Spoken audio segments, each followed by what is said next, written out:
Welcome back to my channel Meherin blogs. সকাল সকাল উঠে মেয়েকে পড়তে বসিয়ে আমি রুটি পরোটা বানিয়েছিলাম। সেটা আমার ভিডিও করতে মনে ছিল না, স্কিপ হয়ে গেছে। নাস্তা বানানো শেষ করে মেয়ের পড়াগুলো ধরে তারপর আমরা নাস্তা করেছিলাম। আর তারপরে আমি রান্না বান্না করছি। আপনারা তো দেখতেই পারছেন। আমার যত কাজই থাক আমি অবশ্যই চেষ্টা করি আমার মেয়ের পড়াগুলো আমি সুন্দর করে ধরতে, না হলে বাচ্চারা তো ফাঁকি দিতে ওস্তাদ। রান্না বসিয়ে দিয়ে আমি টেবিলটা সুন্দর করে পরিষ্কার করে নিয়েছি। আর মাঝে মাঝে আমি রান্নাটা নাড়াচাড়া করছিলাম। আসলে সংসার করতে হলে একটা কাজ নিয়ে বসে থাকলে তো আর হয় না, তাই আর কি সব কাজ একসাথে করার চেষ্টা করি। এখন আপনাদের দেখাবো কতগুলো কাপড় ধুয়েছিলাম গতদিন। আমরা বাসায় 4 জন ফ্যামিলি মেম্বার, আমার প্রতিদিনই এরকম কাপড় ধোয়া লাগে। এখন এগুলো ভাঁজ করব। আর এই যে ড্রয়িং রুমটা দেখেন কি অবস্থা। এরকম অবস্থা দেখেও আমার জামাই তো বলে বাসায় নাকি কোনোই কাজ নেই। এই জন্য আমি আজকে ভিডিও করে রাখবো, বলেছি যে আমি বাসায় কি কাজ করি সেটাই তোমাকে দেখাবো।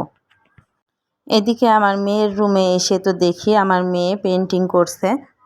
আমার মেয়ের অনেক শখের একটা কাজ। এখন প্রায় 12টা বাজে।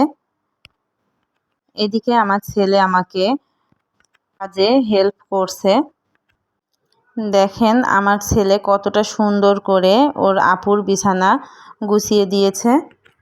অনেকেই বলে বাসায় থাকলে কোনো কাজ নেই, কিন্তু আমার কাছে তো মনে হয় বাসায় থাকলে অনেক বেশি কাজ। কারণ নিজে একা একা সব কিছুই করা লাগে। শরীর ভালো থাকলেও করা লাগে, খারাপ থাকলেও করা লাগে। কিন্তু বাড়িতে সবাই মিলে একসাথে থাকলে একজন না পারলে আরেকজন করে, কোনো সমস্যা হয় না। আজকে আমি ভিডিওটা করছিলাম শুক্রবারের দিন, কারণ অন্য দিন প্রতিদিনই আমি এই কাজগুলো করি, কিন্তু তার ফাঁকে ফাঁকে ছেলে মেয়ের স্কুল থাকে, কোচিং থাকে, আমি ওদেরকেও নিয়ে যাই, আবার এই কাজগুলোও করি। তাই কোনো নাম হয় না আর দেখানোও হয় না যে আমি কি কাজ করি। এই জন্য আজকে আমি ভেবেছি আপনাদের ভাইয়াকে দেখাবো যে আমি কি কি কাজ করি।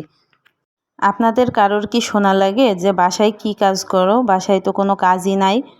যদি কখনো শুনে থাকেন তাহলে অবশ্যই আমাকে কমেন্টে জানাবেন। আমার সব ঘর গোছানো হয়ে গেছে ফাইনালি। দেখেন অফ ক্যামেরায় আমি সব জামা কাপড় গুছিয়ে নিয়েছি। এখন আমি ঘর মোছা শেষ করে বেসিন ধুয়ে তারপর কাপড় ধুয়ে গোসল করেছি। আর এখন সবচেয়ে কঠিন কাজটা করছি, আমার বাবুকে খাওয়াচ্ছি।